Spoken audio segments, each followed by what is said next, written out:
Betting on sports can be hard, but hiring Morgan & Morgan is easy. Morgan & Morgan is America's largest injury law firm. They have over 100 offices nationwide and more than 1,000 lawyers. Their fee is free unless they win.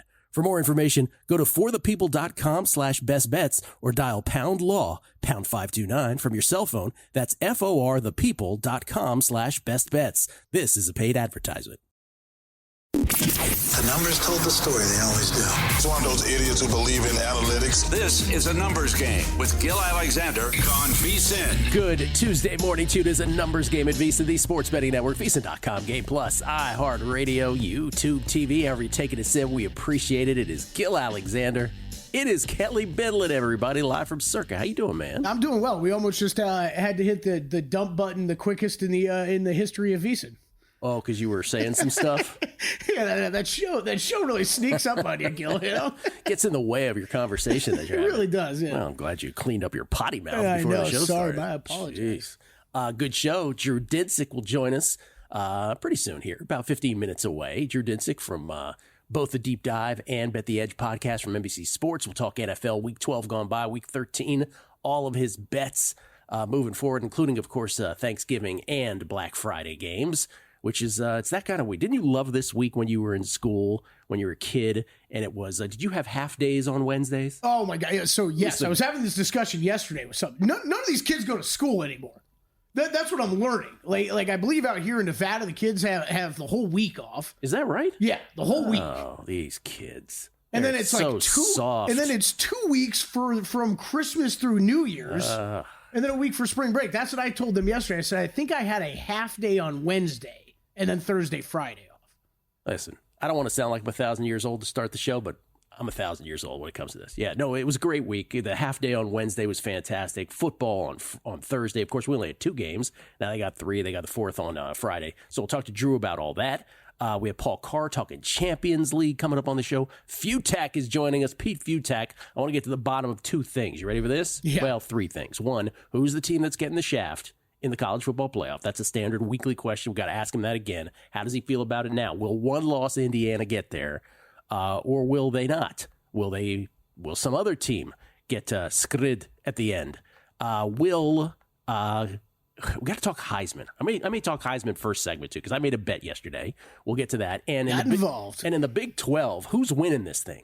You know how many Big 12 teams can still get to the Big 12 championship? How many? 9. Are you serious? 4 are in the driver's seat. Well, 2 really, but 4 are ahead of the field. But there's 5 others that, given a specific scenario, could still get there. So are we definitely having tiebreakers come into play? Not definitely. Well, I mean, there's tiebreakers that will come into play, but they could get more convoluted if at least 3 of the 4 top teams get lose, which is unlikely, by the way, because everybody's a big favorite among those 4 except for Iowa State. It's only a 3-point favorite against Kansas State. Anyway, we'll get into him with that. And then maybe, I don't know, I love everybody on the show, but Jake Benzaquin is joining us. Jake is one of the, in case you missed this yesterday, so there's 54 remaining Circa Survivor entries. Each entry has the intrinsic value currently of $264,000 plus. Is that good going into Thanksgiving? Yeah, that's not bad. Only 4 people have 2 entries. Nobody has more than 2 entries. Only 4 people have 2, which means 46 people have 1 entry to their name and 4 others have 2 to their name. Jake is one of the ones with 1. He is also the co-founder of Profit X. We had him on a few weeks ago, so we are not a jinx. We've established that. And I think Jake actually put out a poll yesterday on his Twitter. Hey, if you were in my position, would you talk about this stuff or you would kind of sweat it in silence? And Sweated in Silence won, and he's still coming on the show. So he doesn't care about his poll results. I don't know. You sent that to me. I think I'd have to cancel Thanksgiving. Like literally at this point, I would need to be in a bunker by myself. Here it is right here. Yeah. Jake, not one person in my family is a sports bettor. If you had Circa Sports Survivor entry available this Thanksgiving, like he does, would you sweat in silence or open Pandora's box by talking about the entry? I've truly never been more conflicted. No one talks about this part of the sweat. Sweat in silence won 64.2% to 35.8%. He's still coming on, baby. But this is, or maybe I read wrong. Sweat in silence around your family, right? Like this is go through Thanksgiving like you don't have anything massive on the line. Well, right? I guess that's what it means, but what I took it to mean is a general silence of, if you're not going to talk about it on Thanksgiving, like, don't come on a national radio show and talk about it, right? But Jake is coming on anyway, so we look forward to that. I just can't imagine, like, preparing Thanksgiving and someone has a critique over your potato peeling or something. Like, I'd lose it. I'd absolutely lose it. Yeah. Good for him. Good for everybody who's still in this, in what was the most carnage-filled Survivor ever through the first 5 weeks. Of course, we start today, pardon me, don't even know where I am, with the game last night between the Ravens and the Chargers. I mentioned yesterday, Kelly, I was on the Ravens big. It worked out. Yeah. Worked out for me. This was the only game I loved on guessing lines, not this Monday, but last Monday as well. I had guessed Ravens by 4. It was 2, and you said it was moving towards 3 at that time. It ended up settling at 2.5 all week. Ravens get it done 30-23. That last touchdown by the Chargers ends up being cosmetic from 30-16 to 30-23. But make no mistake, the Chargers did lead this game early. They led it 10-0. And then the Ravens just sort of dominated from that point forward. But let me just key in on one thing, because we don't usually give the guessing lines treatment for the Monday night games. But the one thing I do want to focus in on, for a couple of things, I'll get to the thing I want to focus in on momentarily. But just generally speaking, this doesn't change my thinking about the Ravens one iota. It doesn't change my thinking about the Chargers one iota. The Ravens still, to me, are I have them power ranked second in the NFL behind the Lions. I've had them that way for pretty much the entire season, almost. At least they've been top 3 the entire season. And the Chargers, the Chargers are basically the Commodores of the AFC, right? They're the Commanders of the AFC. And what I mean by that is, here are the Chargers' wins this year, and this is part of the handicap. They've beaten the Raiders, the Panthers, the Broncos. Okay, I'll give them the Broncos game, right? Yep. The Saints, the Browns, the Titans, and the Bengals. Those are their wins. Their losses, Pittsburgh, Kansas City, Arizona, and Baltimore. So, it kind of, as cleanly as probably possible, just falls on who are you playing with the Chargers, in the same way that it does with the Commanders, with the exception, obviously, of losing to Dallas this week. Basically, they beat all the bad teams, and they just fall short against all the good teams. And so Commodores, by the way, 7-5. The Chargers are 7-4 in the AFC, and right now still inside the playoff picture.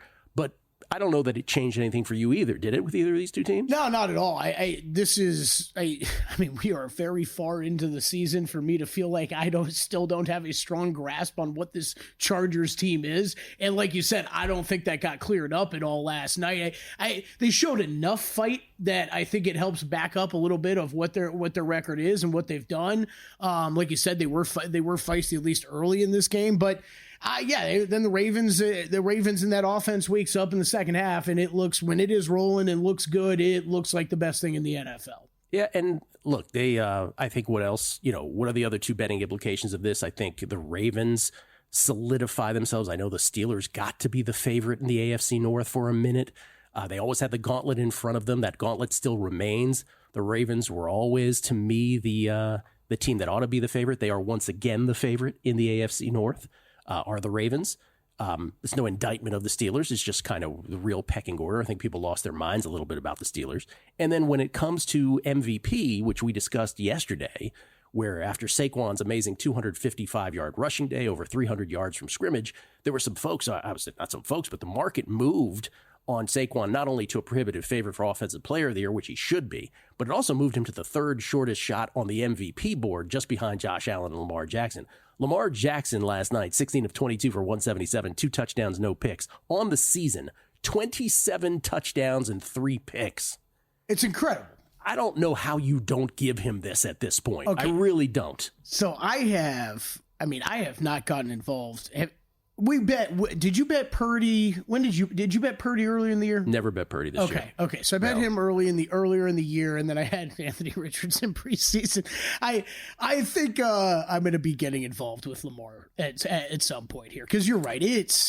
The numbers are absurd. It just feels like we're going to be having the same Nikola Jokic conversation with him of just, we don't want to give him 3 at this point. Well, but Jokic was 3 in a row, which had historical impact. By the way, now that you asked me the Purdy question, I'm sort of thinking about it. I'm like, did I bet Purdy this year? I can't even remember anymore. Maybe I did. The Jokic conversation was 3 in a row, right? Because it was Wilt, Larry Bird, and Bill Russell. Do I have those 3 right? Were the only 3 guys to ever have 3 in a row? Pretty sure you were correct. And so it was this thing of, do we want to put Jokic in that rare air? And so this isn't quite the same thing, but 27 touchdowns and 3 picks, that's not to mention all of his rushing, right, as well. And I get it. Josh Allen's great. If you take him off the Bills, what are the Bills? So I'm with you on that, too. You can make a case. I'm not saying you can't. He's awesome. He's awesome. I mean, it's me, Gil. It's me sitting here saying I would give it to Lamar Jackson over Josh Allen right now. And there is no bigger Josh Allen fan. But I think the Aaron Schatz thing about MVP is going to go to a quarterback and Saquon's going to get or some non-quarterback will get the Offensive Player of the Year. I think I lean towards that thinking.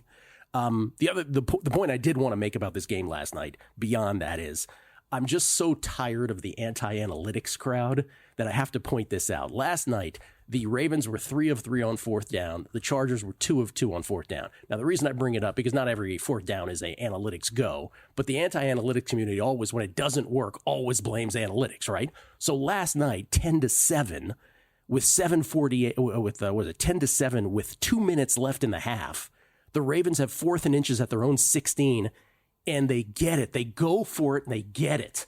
And that leads to a touchdown drive several plays later to put them up 14-10 at that point. Not to mention that they got 2 consecutive fourth down conversions later in the game on a touchdown drive. Chargers got a fourth down conversion earlier and then a fourth down on the garbage drive late. But my point is that the anti-analytics community, you won't hear a peep out of them today about these, right? Because they have set up the conversation that only when they don't work do they get to talk about it. Yeah. Right? So it's great to set up a debate or an argument, quote unquote, where you're going to find yourself right 100% of the time because you analyze the results. Right. And by the way, their counter might be like, yeah, well, Gil, the Ravens have Derrick Henry. They didn't run Derrick Henry on the 4th and inches from their own 16. That was Mark Andrews. So it gave you plenty of opportunity to have your retroactive analysis of that kind of thing. So to the anti-analytics community, that outcome of that game doesn't happen unless the Ravens do what they did yesterday. Oh, probably. And man, I was uncomfortable with some of it. It was very aggressive by John. Somebody has to point that out. Yeah, they don't say anything when this goes, when it works out this way. But chirpy when it doesn't. Drew Dinsick on the other side. It's a numbers game at VSiN, the Sports Betting Network.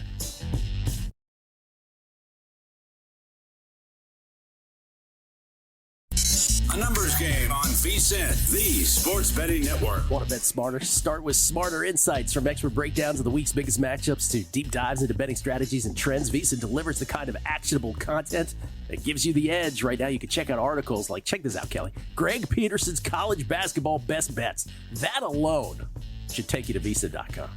Adam Burke's Week 14 college football rankings projection. We'll get another iteration of that tonight. And then Toledo, Akron, match and preview. Later today, you can check out Zach Cohen's NBA best bets, Steve Makinen's NBA analytics report, and Jonathan Davis's top NHL player props. You get access to everything we do, including these exclusive articles for only $60 until May 1st, 2025 with our Black Friday special. Head over to VSiN.com/subscribe today. We get tweets at Beating the Book. Just want to read a couple here. This is from Russ Harden. We were the same way back in the day, half a day on Wednesday, Thanksgiving week.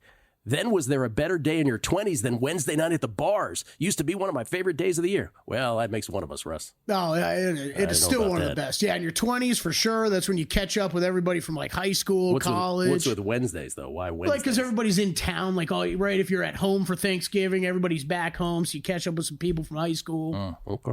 D-Gen Southern Gent. While perusing this week's NFL slate, I noticed a crazy scheduling quirk with Carolina. Panthers don't play a road game in November. In between November 3rd and December 29th, they play one road game. I feel like that's a scheduling advantage no one is talking about. I'll tell you another one, D-Gen Southern Gent, is the Eagles don't have to jump on a plane anymore the rest of the regular season. Oh, that's nice. I think their only 2 road games are in Baltimore and Washington. I don't know what these NFL players do on short trips like that, but I'm thinking it's not a plane from Philly. That's a great question. Anyway, they don't have to, is the point. I mean, so there's no big travel for the Eagles the rest of the way. Show me the luxury bus setup. That's what I want to see. You're right. Jack Hannon, I'm a Ron Burgundy through this. Jack Hannon, could this be the worst wager ever? Last week, Dave Portnoy at Barstool bet $100,000 on Alabama to win the national championship, pay off $1.1 million after Saturday's loss. He essentially lost $100K on games that won't be played. Yeah, I don't know if he notices $100K though. Does he? Yeah, I don't think so. I'm not sure. Yeah, made headlines. We just talked about it. Let's bring Drew in here. Drew Dinsick joins us Whale Capper, Whale_Capper on Twitter, and of course the co-host of both the Deep Dive and Bet the Edge podcast from NBC Sports, joins us courtesy of the Progressive Guest Line. Drew, before we get to your wisdom, Kelly used to work in South Florida. Explain what you did in South Florida. What was your? Well, we did I did a afternoon radio show on ESPN West Palm there, and then I was the executive producer for the local sports department for WPTV News Channel 5. So you might have seen a high school highlight of Lamar Jackson going around last night. Here's your play of the game. Jackson sprinting around the pocket. What to do? Oh, now you can talk, Kelly. Oh, there we go. Throw on the brakes. There he goes. Wells Dusenberry shooting it. He's been on the network before. Emerson Lazia was calling it. We've had him on the show before. He was anchoring that night. So, yeah. Wow. The old Boynton breaks from Lamar Jackson. Would you have imagined he would have been this good? At that time, just if everybody remembers his early college days, it was, okay, he's special on a football field. Can he play quarterback, though? I mean, we covered him in high school. He was overthrowing wide receivers by 20 yards. It was a problem. People were still doubting him at Louisville, for God's sakes. And, of course, the NFL draft doubted him when he went 32nd. Drew is here. Yeah. Drew, that game last night, I'll ask you what we talked about. Change your opinion at all on either team, the Ravens or the Chargers? A little bit on the Chargers, or not changed opinion, but sort of crystallized my opinion of that defense, I think, which is they're completely capable of snuffing out the lesser quarterbacks and the lesser offenses in the NFL. And then when they come up against a dynamic two-headed attack, it gets a little bit different. Certainly the fact that they were not fully healthy did not help them. But this is now 2 in a row where they've gone up against the elite top 5 quarterbacks in the NFL and given up 30 points. So I think we got our answer on exactly how to view the Chargers defense. Chargers offense is exactly who we thought they were. Good offensive line, but young and still prone to making some backbreaking mistakes, usually via penalty mostly. Good quarterback, but not elite. And pass catchers that are wildly suspect. And I think if there was not a healthy amount of handsiness from the secondary from the Ravens, I'm not even sure it was this close. So the Chargers are the quintessential AFC wildcard team where best of luck against the elites in the playoffs, guys. Yeah, I think most people think that. I want to rewind to one thing you said in there, though, and I agree with you. Like Quentin Johnston, 3 drops last night. Oh, 3. Gosh. I mean, one of them that basically ended the game for the Chargers. Yeah. You said something about Justin Herbert in there that I don't want to let slide. You said good quarterback, not elite. You believe that? Yeah, I think you can squarely, if there are a lot of people who kind of go out of their way to kind of make a case that he should be included in the same breaths of the Mahomes, Allen, Jackson, Burrows of the world, and I think it's pretty clear he's on the next tier. And that's not bad. I mean, much better place to be in than, the Giants. There's plenty of other franchises who would take not elite quarterback play if it looked like Justin Herbert. But that said, I think I guess the next time he goes toe to toe with, one of the top guys and really outperforms them, I'll let you know. Yeah, I don't know. I mean, we did our quarterback rankings early in the season. Maybe even before the season started. This was a conversation we had preseason. Yeah. And I put him at 8th. And there you go. And my comment. Put it in pen. I should have put it in pen. But my comment was, right, he's 8th. My comment was he's about a year away. I said this exactly. We're about a year away from this dropping more. And what I meant by that was there was a lot of games when he had, Eckler and Allen and Williams. And I know, maybe that hasn't aged well for any of those 3 guys, but I think it's a better outfit than he has around him now in terms of skill position players. He got them. My comment was he got them to a lot of close finishes, and it was a lot of it was him. But when they got to those last drives, he was often poor on those last drives. And you can't have that happen over and over again before you start to say, okay, this is kind of who he is. Now, I will say this. I said he was a year away from dropping from that. I actually think better of him now than I did then. I think last night, I can't blame any of that on Justin Herbert. Justin Herbert, I thought was pretty awesome last night. And I think he's been pretty awesome most of the year. So I do think that would you allow this? that even if he is the next tier, the potential for elite is right there. Like, he does have all the tools. I guess but at this point, with what you're paying him and the way that they have elected to kind of build the roster, I don't know that you're ever going to see him with the tools that would take him to that level. Maybe. And I guess kind of I get what your point was about preseason, and I felt the same way. Like, going in, rating him at in the 6 to 10 range, like, that was correct. Everybody who was kind of putting him 8th, like, you were right. But there was a trap door. And the trap door was largely because I think in his early part of his career, he was propped up by the kind of tail end of a great Keenan Allen career. And, it made it look a little bit better than he was early. And then even more than that, a lot of the stuff that he was using to kind of really kind of the eye-popping stuff, wow, how did that happen? It was not sustainable. It was long third down conversions. It was CJ Stroud-esque, honestly. And that hasn't really gone away. That's just kind of, you looked at the numbers, you looked at the data, and you're like, I mean, it's good, but like, we've never seen a quarterback sustain these types of rates on these, third and forevers. If he does it, I guess that's who he is, and he's good. But there was a sincere belief that that could just come to an end. And if he's not getting those long, third down conversions, then what is he? Because he's not a guy that's necessarily capable of crossing the street, 30 times to get to the end zone. And I think we've kind of answered that he is still a volatile proposition. Like, he is capable of delivering an absolute dime on 4th and 9, when the game is, already kind of out of reach. But at the same time, like, when you need him to, I don't know, he made a great pass to Quentin Johnson, and Quentin Johnson didn't catch it. And that would have potentially been the game tying drive for the Chargers, and then they give up the big 51-yard touchdown. So a lot of this is a little bit of kind of results based bias, I suppose, but it can't be an accident that every time he goes up against a Mahomes and Allen, a Jackson, a Burrow, I mean, you beat Burrow, but that was mostly, I feel like, about the Bengals defense, and again, like a pretty spectacular run to cap it for the Chargers on their 10th opportunity to win that game.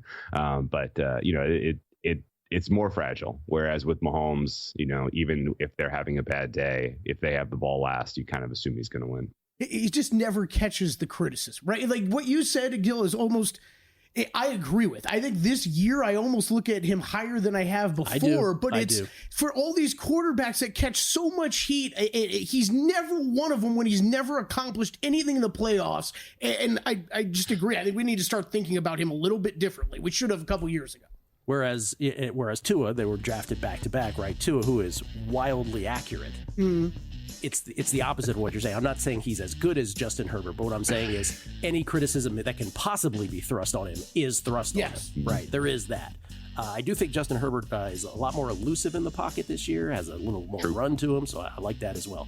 All of Drew's Week 13 picks in the NFL on the other side. It's a numbers game at VSiN, the Sports Betting Network. A numbers game on VSiN, the Sports Betting Network. Hey, you heard about this? Calling all VSiN poker players. VSiN has partnered with Poker Now, and together we're hosting an online poker tournament this Sunday, December 1st at 9 p.m. Eastern. You can win a golden passport for a free seat in the largest poker free roll ever, the World Poker Tour's $5 million free roll in Las Vegas, later in December. Visit VSiN.com/poker and register today for your chance to win. That's VSiN.com/poker. VSiN's Dave Tooley, Adam Burke, and Scott Seidenberg have already committed to play in this. Big names. I might be there too, Gil. I might be there. Tooley, Burke, Seidenberg. Poker. Like it. Are you going to do it? Yeah. I might be there Sunday night. Kelly Bidley likes himself a little poker. I used to play a ton of poker, yeah. Kelly Bidley likes himself a little blackjack, a little poker. What else are you playing these days? No, I mean, not nearly as much poker these days. You play video poker as well, though? Yeah, video poker, blackjack, yeah. You're that kind of guy. Those are more like recreational. I have a cocktail in my hand gambling, though. Always with a cocktail. We get tweets of beating the book. Michael Burns. Wednesday before Thanksgiving is a.k.a. Skanksgiving, he says. If you know, you know. Best listeners in the game, everybody. Best listeners in the game. Yeah, I wasn't going to go that far last segment, but yeah. I don't know if you can't also say that and then write, if you know, you know, right? If you know, you know. Roger Jones tweets it. Remember, Roger Jones was the guy yesterday who was like, hey, Gil, you watched that Steve McNair thing over the weekend, didn't you? Right? Without even asking me, he creeped me out a little bit because I did watch the Steve McNair, the Air McNair documentary. What's he got today? Or did you so see he at the tweets gas station or something? He tweets in, he goes, Kelly, need your advice here. Should I lean into the stalker vibe as of yesterday and say that, Gil, I checked your account and yes, you had a Purdy ticket? Should I say that? This is from One Loss from Retirement. I'm going to have to heavily edit One Loss from Retirement's tweet. He says, I know Drew isn't insert crapping on Herbert because Johnston can't catch and a blank guy named Ladd is his number one target. Let's give the guy another year under Harbaugh to get some pass catchers. Let's keep giving him another year, Gil. Let's just keep giving him another year. This guy, by the time he's 38, he's going to be great. Watch out. And Rich PSM, I'm not for or against analytics. I'm for considering who you are and who you're playing. You can't give equal weight to a call versus Kansas City and versus the Giants, and that's not even a slight difference. Rich, I'm right with you. I'm with you, but that's not my point. My point is that the anti-analytics folks are completely results oriented. They love to chirp about it when, first of all, the anti-analytics community has no clue what is analytics based and what isn't. That's the first layer, right? So they just catch all with analytics. And here's their catch all. When something doesn't work, that's out of their construct of how you play football, then they go nuts. But when it does work, right, 14-8 down to 6 on the twos, going for 4th and short 3 times yesterday for the Ravens, you don't hear a peep. Not a peep. That's the point. Ladies and gentlemen, back for another segment, as he always is, Drew Dinsick at whale_capper, courtesy of the Progressive Guest Line. All right, Drewski. By the way, I'm shocked that people who aren't intellectually honest are confirming their priors only with their platforms. This is very surprising. I knew you'd see it my way. All right, let's get to Week 13, which obviously starts. Let's start with before we even get to Sunday. Let's start with Thanksgiving and Friday as a quartet of games, and obviously from a fan's perspective, these are not. Let's say the most sexy games of all of them, but there are spreads, and so there is betting. Do you like any of these? Standalone game is a standalone game. Yes, it is. I got a couple plays. I think that 10.5. I've capitulated a lot about my Lions number. I've upgraded their defense to being top 10, despite not really understanding how they're getting away with this. And I still can't get to 10.5 for this game against the Bears. My number is 8.9. So 10.5 for me in pocket with the early game there. And I think the total also is quite high. 48.5 is screaming high. I make this more like 44.5. So probably going to end up with a little bit of under in pocket as well. I'm not sure exactly how to take that on, but you got a Bears team that played their divisional opponents quite close twice last year with a worse team, as far as I can tell you. So I think that should be a competitive opener. And then nothing in Dallas Giants, although the fact that this Dallas team could be more than a field goal favorite against anyone kind of baffles me. The nightcap is the fun one, obviously. I played some under here, largely because I think that the threes are not going to show for the Packers. It looked with a little bit of early market momentum for the Dolphins yesterday morning. I was kind of dreaming of getting a flat 3, didn't ever show up. So just gave up and played the under there. I think the real feel 6-degree temperatures at Lambeau Fields are going to have a little bit of an impact on offensive efficiency in this one. This is whenever you look at the weather and you see 6 degree, you know what I think of, Gil?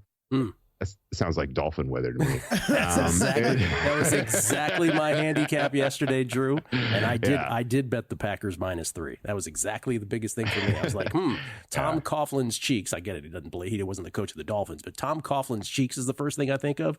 And then I think about the Dolphins in cold weather. Yeah. Yes. Are you guys saying Tua can't play well in the cold? Have we talked about this before?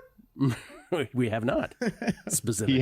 He has had okay games in the cold, but he has also had games where he was non-functional, most notably last year's playoff game against the Chiefs. Now, granted, that was like probably real feel -26, but still, it was did not cover himself in glory. And it just like people there are ways to handicap where you are just flat out numbers based and you are beating the market, and that's fine. But the qualitative layer of stuff like a team from Miami going to play in 6 degrees matters. It does. I will go to a qualitative layer like the Giants were just told by their coach that they're quitting on the season because they're starting Tommy DeVito. That matters. Like, it impacts effort. It does. Yeah. You're putting your body on the line. Like, there's real risks to your health and your longevity on this earth.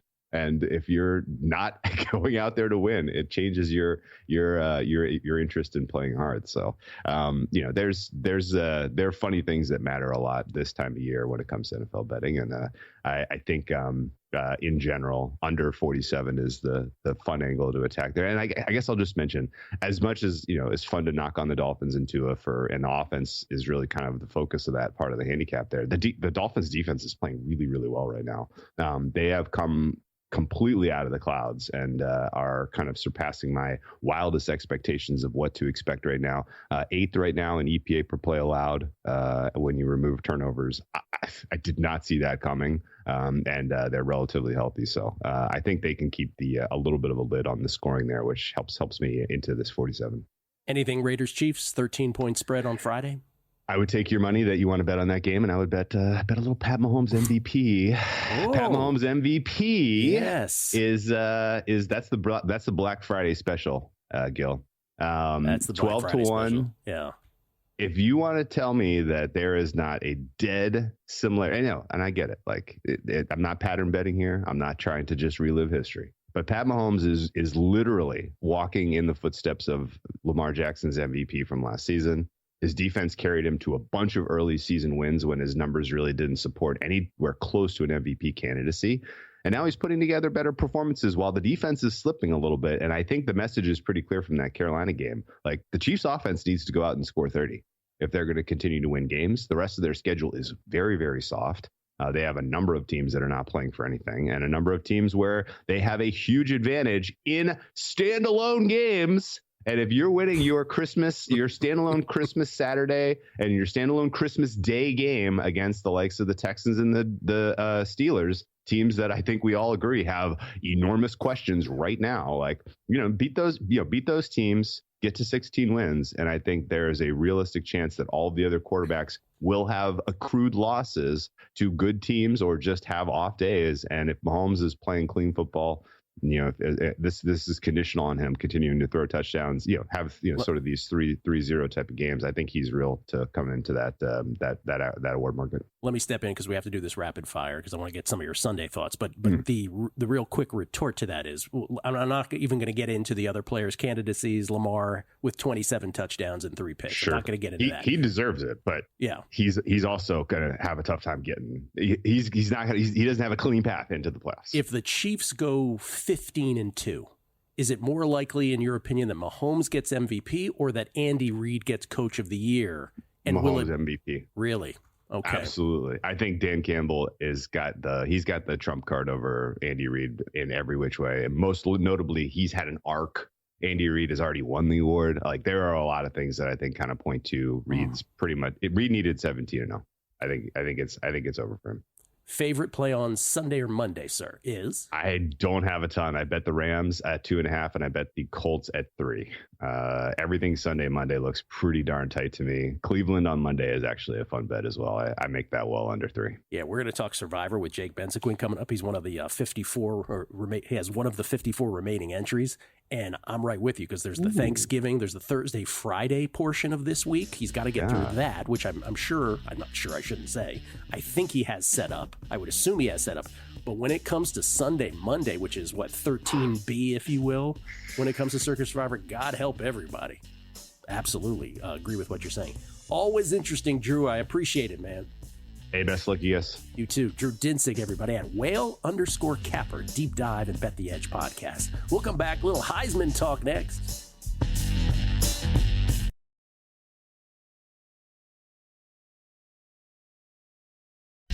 A numbers game on VSiN, the Sports Betting Network. Who doesn't love Christmas? Nothing delivers comfort and joy quite like the unrivaled quality and taste of Omaha Steaks. This year, skip the holiday hustle and bustle. Save 50% off site-wide during their cyber sale at omahasteaks.com. Plus, get a $30 reward card when you shop early. Score an extra $30 off with promo code NUMBERS. With 5 generations of experience, Omaha Steaks consistently delivers the world's best steak experience, and their gifting experts have made it easy to deliver the perfect gift with thoughtfully curated gift packages starting at $89.99. From legendary steaks to mouth-watering desserts and more, save 50% off site-wide during the cyber sale at omahasteaks.com. Plus, our listeners get an extra $30 off, with promo code NUMBERS and a $30 reward card when you shop early. That's 50% off at omahasteaks.com and an extra $30 off with promo code NUMBERS. Minimum purchase may apply. Skill Alexander, we get tweets at Beating the Book. Trip Tepper, he says the Big 12 champ isn't guaranteed a bid. It's top 5 conference champs. Yes, you are correct, Trip. By the letter, we should be accurate. You are correct. By letter, Big 12 is not guaranteed a bid with their champion, but you have 4 that get buys, and then the 5th conference champion that is the highest ranked beyond that gets in. So that is where we get to what we got to. Shooter McGamblin. The Saquon Barkley discourse is driving me insane. We saw Saquon on the Giants. They were not good. A running back will not make a bad team good, but they can make a good team really good. By the way, Tracy Jr. is averaging 5 yards a carry while making $12 million less than Saquon. I hope you heard me talking about this yesterday, Shooter, because I kind of said all of that. That Giants fans either way are probably, the average Giants fan is still going to be sort of melancholy about it and blue about it, as is their owner, obviously, John Mara. He's on record as having said that preemptively. But yes, the Giants would only be incrementally better with him, most likely. I agree with you on that. I talked about that yesterday. And I have to say it again, you can kill the Giants for letting go of Saquon, but the real Giants issue was the fact that they committed the money to Daniel Jones, and then every decision thereafter fell into place. So you can't really take the Saquon thing in a vacuum. And so that's, I think, what people are missing in the conversation. The other part of this is if assuming this is coming from a Giants fan too, you might have the same exact problem on your hands again, just not with a running back. You're talking about Tracy here, but a wide receiver and Malik Neighbors, right? But great young wide receivers don't make bad teams into great teams. It's the same thing you're talking about here with running backs. Malik's handling it well, though, isn't he? Yeah, sure. Yeah. See that post game? Part of it. I should talk to the coach. Part of what he said, I completely agree with. We all want to get excited about DeVito. There's a drop off from Daniel Jones, whether you like it or not. Not the quarterback's fault. Yeah, he's not handling it well. Ladies and gentlemen, Peter Futak joins us courtesy of the Progressive Guest Line. You can follow him on Twitter at Pete Futak, Fiutak. He is the emperor of collegefootballnews.com. Pete, always a pleasure to see you, man. How you doing? I'm fine. Let me go back to what your first tweet here on the Big 12 champion. I'm not sure what your discussion exactly was, but I will throw out a scenario that might not be all that crazy. Let's say Clemson gets annihilated by South Carolina. Like, South Carolina is good, Clemson has a problem, and South Carolina just goes 38-14 on Clemson. Let's say Syracuse beats Miami. Clemson's in the ACC championship, and let's say it beats SMU close. Meanwhile, Tulane annihilates Memphis, destroys Army in the AAC championship. There's an outside shot that in the final college football playoff rankings, a 4-loss Clemson team or 3-loss Clemson team could be ranked lower than Tulane in this. And in that case, yeah, you would have a Power 4 team that would be left out of this. Yep, it's possible. It is possible. Nothing is a guarantee. Absolutely right. We should be accurate about it. The Big 12, my point being the Big 12 is pretty much a lock. It's pretty much Big 12 champion's going to get in. The ACC champion's the one to worry about. That's right. It is. I'll say it again. I still think the Big 12 champ is getting in, but we should be accurate. It's not worded that way, right? It's a fifth highest ranked conference champ that gets in. I just want to be clear about that. Okay. Tomato. Because what I want to get to first is Ashton Jeanty. Speaking of a Mountain West champion. Heisman. You have a Heisman vote. Let me ask you this. Travis Hunter is minus 800 to win the Heisman. First of all, you agree that number is out of whack, yes? Well, again, the problem with this is it's a popularity contest. It's like he can't go out there and actually physically win it. People have to choose him. So it's trying to gauge the market. And the problem with Ashton Jeanty is who's seen him play? I mean, the Mountain West games just are kind of on funky times. You hear about him. He's great when he plays. His numbers are out of this world. But the problem is when you have, and I'm not this guy usually, but when you have ESPN or Fox, whoever has the Colorado game pumping up that Colorado thing all the time, it's right in your face. It's a big PR machine because Colorado's so popular. So as a Heisman voter, my problem with Travis Hunter is he's not their best player. To your point before, you were talking about, does Saquon Barkley make a team? Does Malik Neighbors make a team? Travis Hunter's good. The problem with this argument is, I don't mean to be dogging anybody. Shedeur Sanders is that team. He's having a phenomenal year. He is the best player on that team, and yet he's probably not even close to winning the Heisman, at least according to his own coach and father, compared to Travis Hunter. So the Travis Hunter PR machine is kicking in big time, and there's just no one else out there who's really making a big statement right now, even Jeanty, who's been fantastic. If you had a vote today, it's not today. The vote is not today. You have a vote. But if the vote were today, you had to submit today, who do you think you're voting for? I don't know. I mean, I know it's a horrible answer. But the problem is for me, I always really pretentiously say, who is the guy? Who is the signature player of the college football season? A combination MVP, most outstanding player. Who is the guy who's making the season? Like last year, a bigger argument could have been made for Jalen Milroe because what he did in the win over Georgia, getting Alabama to the SEC championship, getting into the college football playoff. I mean, Jaden Daniels is obviously amazing numbers-wise, but Jalen Milroe was more important. So it was Daniels, but it was still there was a case to be made there. There's nobody out there right now who you can say, yeah, this is the MVP of the college football season. So right now, I guess Hunter's just been that good. But again, to me, it's Shedeur Sanders, but it all depends on whether or not he gets Colorado to the Big 12 championship and the college football playoff. Pete, if my position is if Ashton Jeanty doesn't get it this year, we're never, ever giving it to a running back ever again. And the only way I know you dug me for this, but unless he's on a Power 5 team. Well, that's what I said earlier. This for Alabama. That's what I said earlier. Unless some running back for Alabama has this unbelievable season, then you give it to him over Christian McCaffrey again, right? Which is also bunk. But that's the thing. You have these biases are so East Coast to West Coast at that time.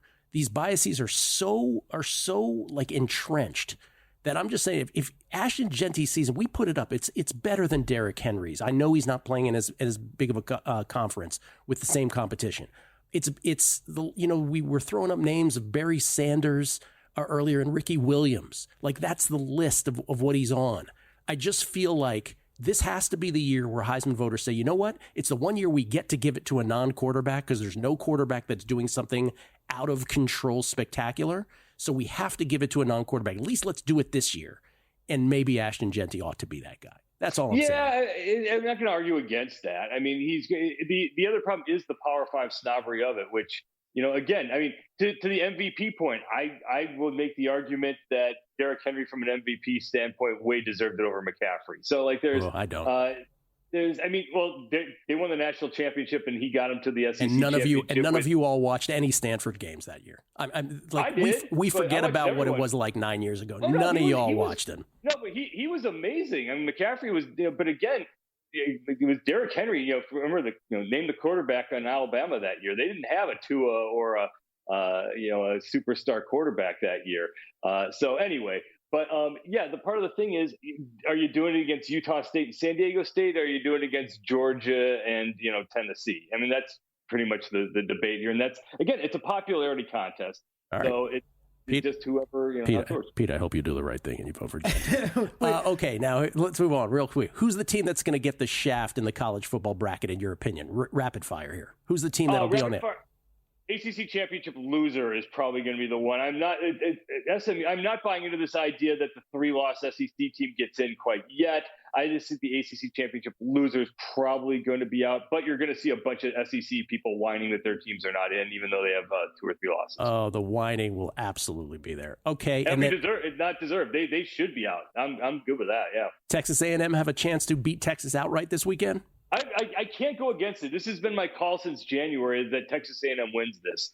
then it ggets really funky and fun with all the permutations and stuff for the SEC championships. I assume Georgia's in no matter what, and then the Texas A&M winner. They're playing the Texas A&M winner. But yeah, absolutely, I'm not buying Texas. They're fast, they're good, they've got a lot of athleticism, but I'm not buying Texas as being this be-all, end-all. All right, that's a team that's not really beating anybody yet. Last thing, if I came to you from the future after Saturday and I said to you, hey, there was one other major upset, not major, but there was one other big upset in college football this weekend, it would be Syracuse over Miami. Miami's always just kind of begging to get tagged. They come up big late, but in Syracuse, this might be one of those games where the Orange screw everything up. Peter Futak, everybody, at Pete Futak. Thank you, Pete. There you go. collegefootballnews.com is where you can check him out. I don't think I swayed him. I don't think I did. Yeah. No. We'll come back.